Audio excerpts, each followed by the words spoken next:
Hola, un saludo. En este vídeo vamos a explicar el método de mínimos cuadrados. Este vídeo es didáctico de aprendizaje y está basado en las clases que estamos dando en informática y programación. No obstante, es independiente en el sentido de que se puede seguir para intentar hacer ese programa de mínimos cuadrados. Bueno, en este caso vamos a hacer un ejercicio donde se ve que hay 4 puntos. El primero de ellos se basa en que calculemos un conjunto de puntos a través del eje de ordenadas y de abscisas y nos dan la información para poder generar esos 101 puntos. Después nos dicen que calculemos los coeficientes de esta función, que tiene la particularidad que es la función que aproxima a todo este conjunto, hasta toda esta nube de puntos, por el método de mínimos cuadrados. Se nos piden que representemos gráficamente la nube de puntos y además que representemos gráficamente la función qx, que recordar es la que aproxima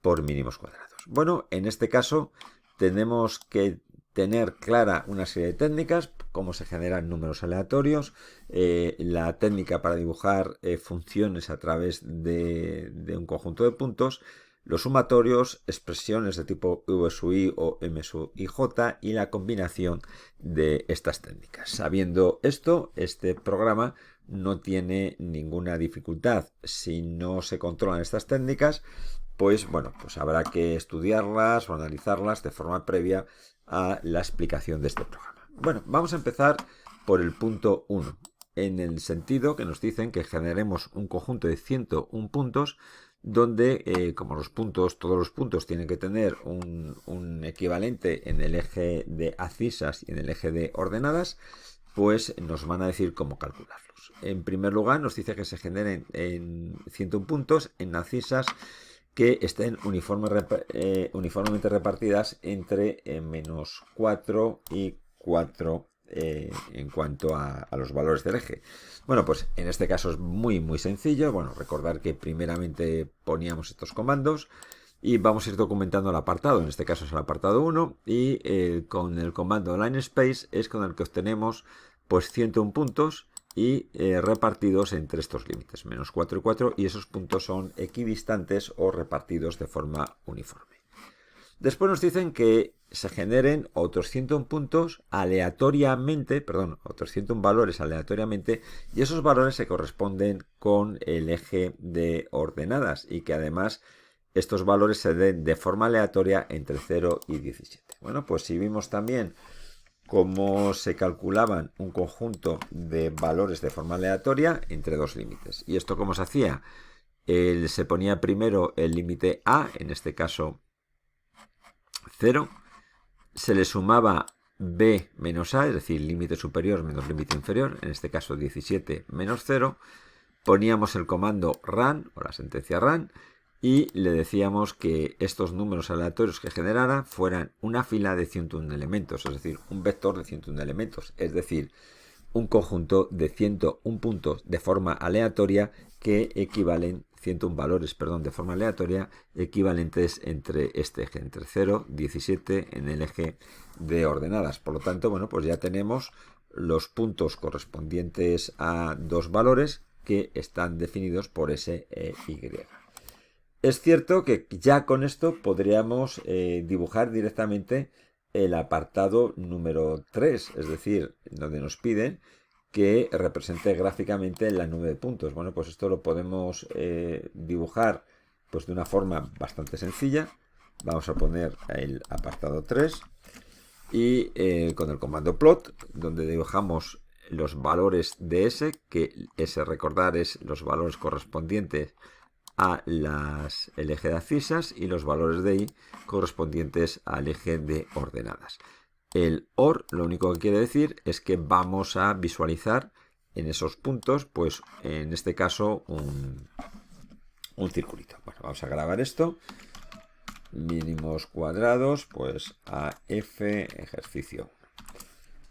Bueno, pues en este caso, si le doy a ejecutar, lo que me va a salir es esas nube de puntos. Observar que si yo le pongo OR, me va a dibujar estos circulitos, pero por ejemplo, si le pongo asterisco, lo que va a hacer es, en lugar de los puntos, pues dibujar en unos asteriscos. Es decir, que este tercer elemento defino el dibujo que voy a hacer.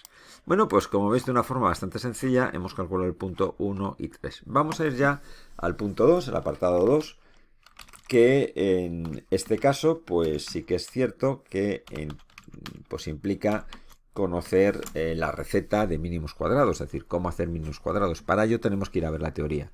Nos dicen que concretamente hay una función qx que vale todo esto y que es esta función qx es la que aproxima la nube de puntos anterior.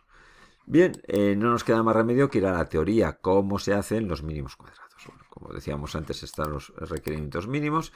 Y bueno, pues si nos vamos a la teoría, pues ahí se nos dice que cuando tenemos n funciones linealmente independientes, aquí representadas por φ1, φ2 hasta φn, y siendo c1, c2 hasta c los coeficientes de cada función, es decir, c2 será el coeficiente de φ2, pues que hay una función que es qx, que es igual a g de x más coeficiente por función, como veis, coeficiente por función, pues dice que cuando eso aproxima a los m puntos, definidos por el vector s e i, por ejemplo, el punto 2 sería s sub 2 y sub 2, es decir, el elemento 2 de s y el elemento 2 de i. Bueno, pues cuando esto ocurre, si tenemos este sistema de ecuaciones, m por c, m es una matriz, c es un vector igual a otro vector b, son vectores columnas, pues en este caso podemos resolver la ecuación despejando c. Ahora veremos cómo se hace, pero lo que nos dice es cómo se obtiene m y cómo se obtiene b. Por lo tanto, si tenemos m y b, es muy fácil obtener los coeficientes. ¿Para qué queremos los coeficientes? Bueno, pues los coeficientes los queremos para, si tenemos una función que aproxima a un conjunto de puntos que es s, pues tenemos que ver el valor de la función q para cada punto s.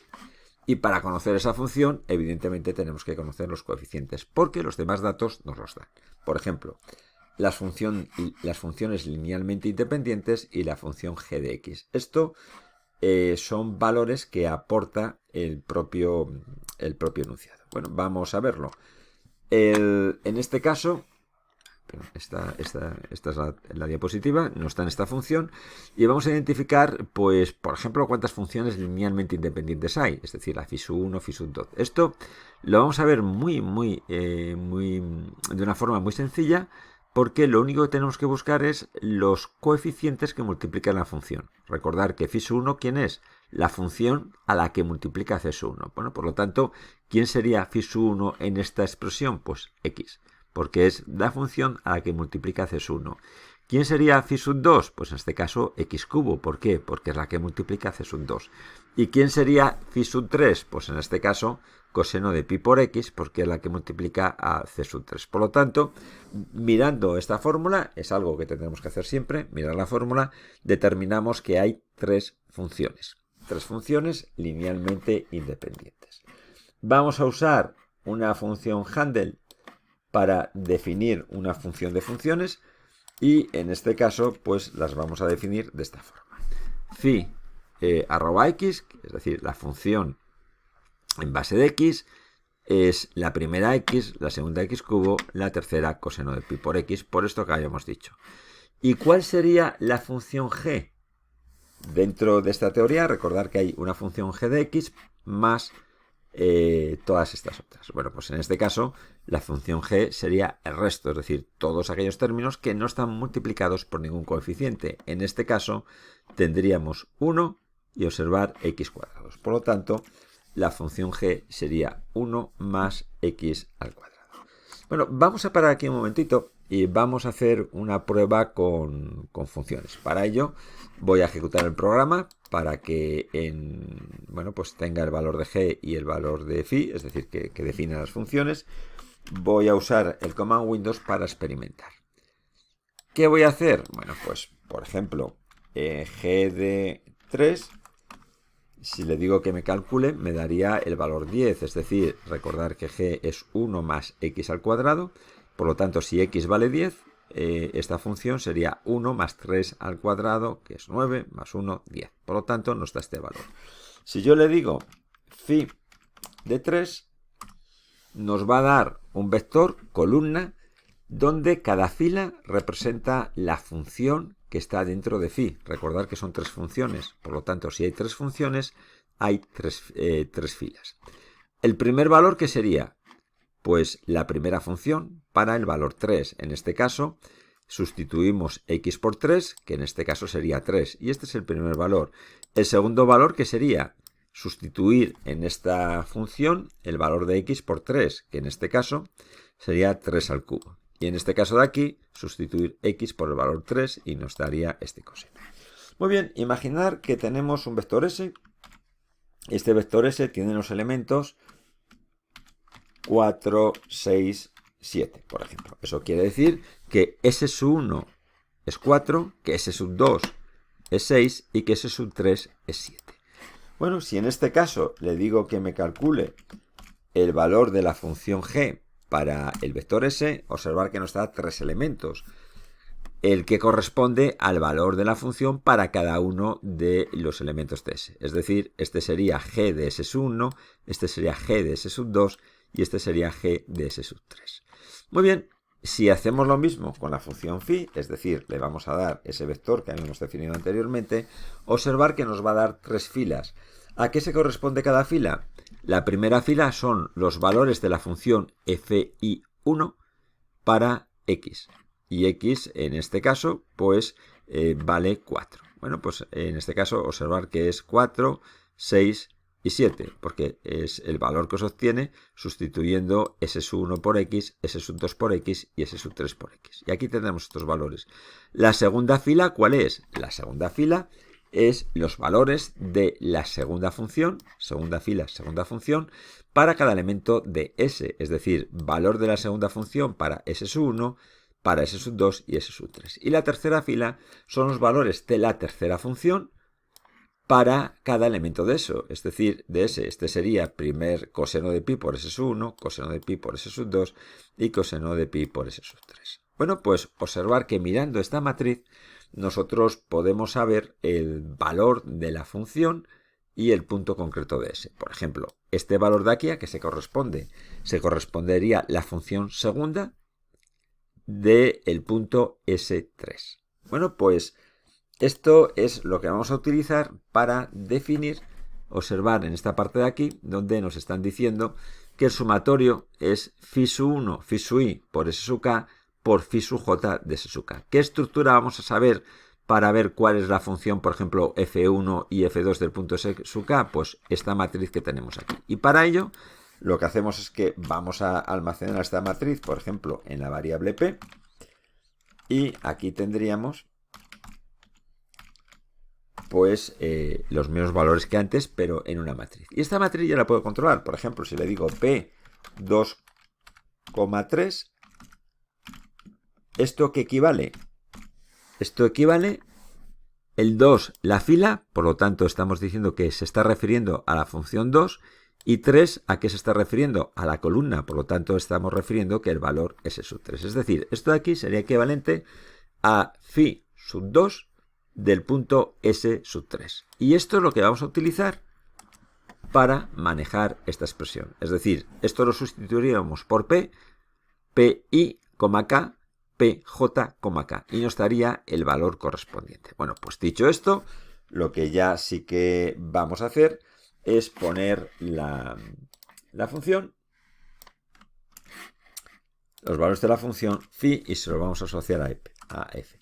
¿Cómo sabemos cuántas funciones hay y cuántos puntos? Bueno, pues en este caso, yo como persona humana miro el programa y cuento que hay 3 funciones y veo que hay 101 puntos. Bueno, pues esto es verdad que yo lo puedo ver mirando el programa, pero aquí lo que se trata es que el ordenador lo sepa. ¿Y cómo le digo al ordenador el número de funciones? Bueno, pues con el comando site. Tenemos el comando site, que recordar que básicamente lo que hace es el asignar a 2 variables, las que queramos, pues los valores de fila y columna de una matriz. Es decir, que en este caso n sería 3, porque recordar que p tiene 3 filas, y m, ¿qué sería? Yo aquí lo he hecho también para 3 valores, pero m sería el número de valores de s. Por lo tanto, en este caso, tendríamos 101 elementos. Recordar que aquí X es el eje de abscisa, lo vamos a sustituir por todos los valores de S.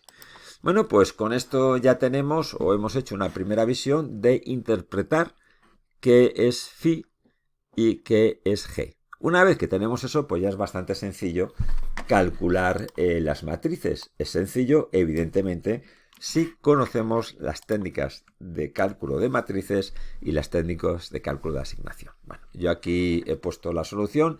Si queréis, lo podemos hacer por partes. Por ejemplo, si empezamos por el sumatorio, esta expresión de aquí tenemos un sumatorio, y recordar que sería m sub j igual a un sumatorio. Cuando tenemos un sumatorio, pues el primer elemento lo igualamos al 0, después hacemos un bucle que se corresponde con este simbolito, en este caso sería desde k igual a 1 hasta m me está dando este valor, es decir, el número de elementos que tiene S, y a partir de aquí hacemos el sumatorio que se hacía mij igual a mij más lo que hubiese dentro del sumatorio. Con esto de aquí habíamos hecho el sumatorio, pero después nos quedaba asignar este sumatorio a cada elemento de IJ, de M de IJ. Y para ello, bueno, pues lo que hacíamos era encerrarlo entre un doble bucle. Recordar que poníamos un bucle for por cada variable, por cada subíndice de variable que está situado a la izquierda del signo igual. En este caso, bueno, pues lo haríamos de esta forma. Bueno, pues aquí que tenemos ya la matriz M. Vamos a calcular, bueno, esto lo podemos documentar y decir que vamos a calcular B. En este caso, bueno, pues es otro sumatorio donde cada sumatorio se asocia a los elementos de un vector. Vamos a hacerlo al contrario, es decir, vamos a empezar con B y recordar que cuando había un elemento en este caso, de un subíndice, pues podíamos hacerlo de esta forma. Empezábamos poniéndolo lo que era el elemento B sub I y lo hacíamos variar entre este bucle. ¿Qué ocurre? Que esto es un sumatorio, por lo tanto, bueno, pues si usamos la misma técnica que antes, es decir, primero ponemos el sumatorio, este sería el sumatorio que tenemos aquí, lo mismo que antes. Tenemos I sub k, que es el punto correspondiente a S sub k en el eje de ordenadas. Tenemos G, que G ya lo habíamos calculado anteriormente. Y tenemos el phi, que en este caso recordar que phi lo obteníamos a través de la matriz P. Por lo tanto, aquí lo que tendríamos es ya los elementos del vector B. Bueno, pues insisto que para entender esto tenemos que tener claro sumatorios y variables con subíndices, expresiones con subíndices y cómo se combinaban ambas técnicas. Si eso lo tenemos claro, insisto que es bastante sencillo. Aquí, no obstante, bueno, pues estamos haciendo un breve repaso.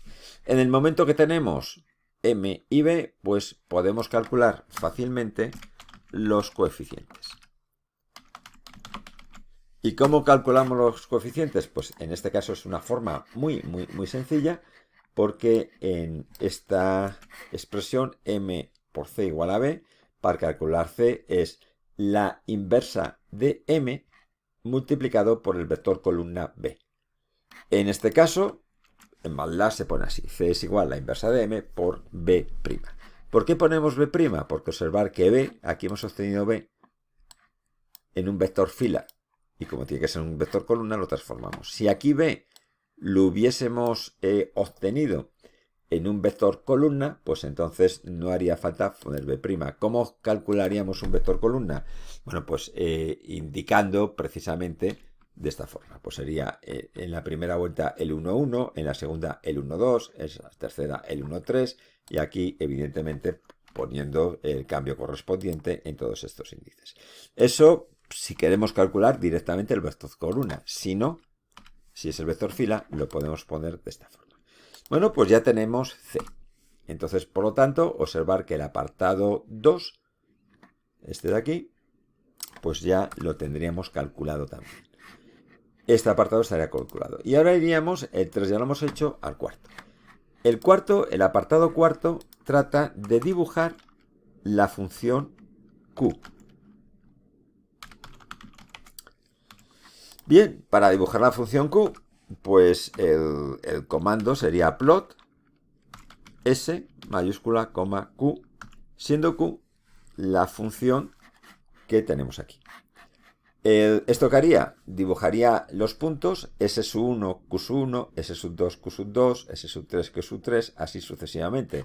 Es decir, que lo que tenemos que hacer en esta expresión que tenemos aquí, sustituir la X por cada elemento de S. Es decir, la primera para obtener es Q sub 1, que haríamos sustituir la X por S sub 1. Para obtener Q2, que haríamos sustituir la X por S sub 2. Pero bueno, si esta expresión ya la ponemos con G y con los coeficientes por la función, es decir, de la forma que nos lo explica la teoría, esta forma de aquí, pues realmente, ¿cómo calculamos Q? Pues si observar que es la función g de x más c sub 1 por x, c sub 2 por x cubo, es decir, c sub 1 por phi sub 1, c sub 2 por phi sub 2, c sub 3 por phi sub 3. Es decir, que q de x es igual a 1 más x cuadrado más el sumatorio de c sub 1, desde k igual a 1 hasta 3, de c sub 1 por phi 1, x, y así sucesivamente. Recordar que cuando queramos calcular los valores de q, x se sustituye por s, por cada elemento de s. Bueno, pues esto recordar también que el phi sub k, x, que k representaría la función, hay tres funciones, ya lo habíamos hecho, lo habíamos adaptado a esta matriz, a P. Por lo tanto, recordar que esto se sustituía por, aquí en vez de phi ponemos P, mayúscula, y ya está. Bueno, pues aquí tendríamos esta expresión.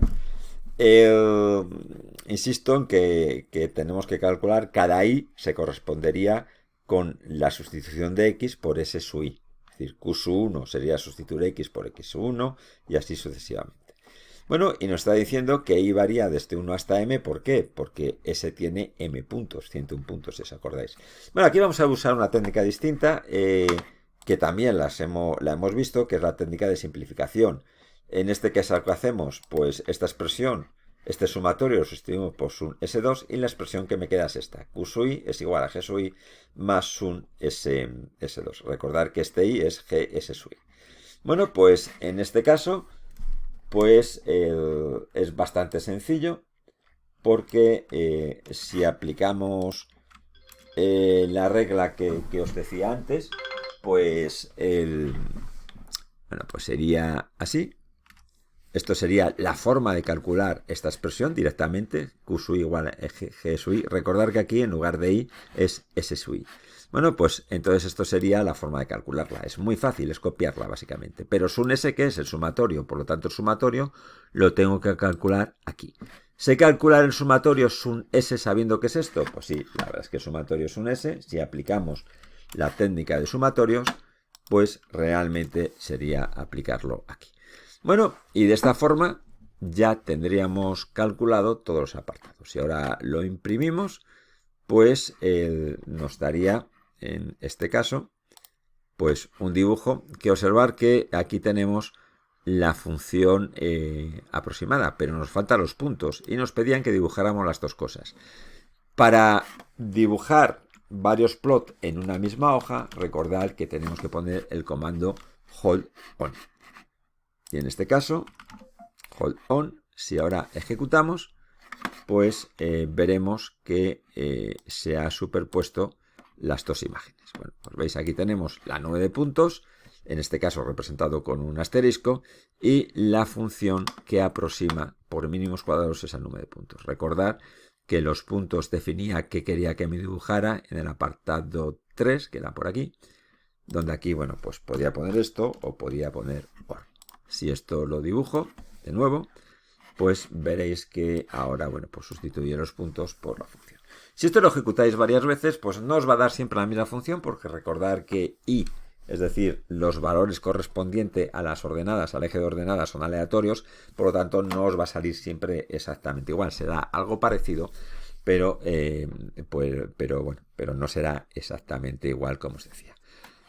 Para los que seáis alumnos de la asignatura de Informática de Programación, en la práctica 4 del curso 23-24, tenéis este mismo ejemplo resuelto de otra forma. Es una forma que es más eficiente en el sentido que utiliza bastante menos líneas. Es decir, toda esta parte de aquí sustituye por una multiplicación tipo dot que es equivalente al sumatorio. No obstante, el objetivo de esto es profundizar en las técnicas que habíamos visto en clase y por eso estamos utilizando este método o estas técnicas.